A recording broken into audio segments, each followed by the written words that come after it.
বিশেষভাবে সক্ষম যুবকের থেকেও কাটমানি। রামনগরের তৃণমূল নেতার বিরুদ্ধে অভিযোগ, দোকান পাইয়ে দেওয়ার টোপ দিয়ে মোটা টাকা আদায়। বিশেষভাবে সক্ষম যুবকের থেকেও কাটমানি, রামনগরের তৃণমূল নেতার বিরুদ্ধে অভিযোগ। আরো বিস্তারিত জানাবে পঙ্কজ, আমাদের সঙ্গে রয়েছে পঙ্কজ।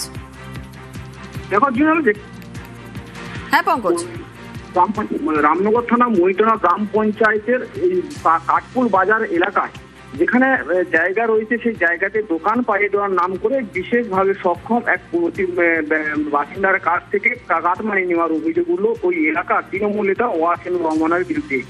এই বিশেষভাবে এই এলাকার যেখানে শেখ রফিক আলী বলে নাম পরিচিত, আর অভিযোগ যেখানে যে ওই মহিটানা গ্রাম পঞ্চায়েতের এই যে কাঠপুর বাজার রয়েছে, সেখানে দোকান ঘর পাইয়ে দেওয়ার নাম বা প্রতিশ্রুতি দিয়ে কিন্তু পঞ্চায়েত স্থানীয় তৃণমূল নেতা ওয়াসিম রহমান তার কাছে 2 লক্ষ টাকা দাবি করেন। নিরুপায় হয়ে ওই যুবক কিন্তু ধার দেনা করে 2 কিস্তিতে 20,000 একবার 10,000 তারা অনলাইনে ওই নেতাকে দেন। সেটা ঘটনা ঘটেছিল যেটা 2024 সালের মার্চ মাসে, কিন্তু টাকা নেওয়ার পর দীর্ঘদিন কেটে গেলেও দোকান মেলেনি। সম্প্রতি শেখ রফিক আলী কিন্তু সেই নেতার কাছে দোকান ঘরে দাবি জানান বা টাকা ফেরতের চাইলে তাকে উল্টে কুকথা বা গালিগালাজ বা প্রাণ নাশের হুমকিও দেয়।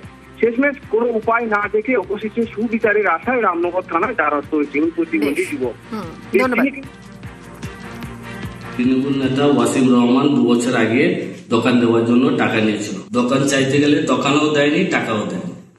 টাকা চাইতে গেলে লোকজন দিয়ে আমাকে মারিয়েছে। ভয়ে কিছু বলতে পারি। এখন নতুন সরকার আসার জন্য আমি থানায় কেস করেছি। থানায় জানিয়েছে আইন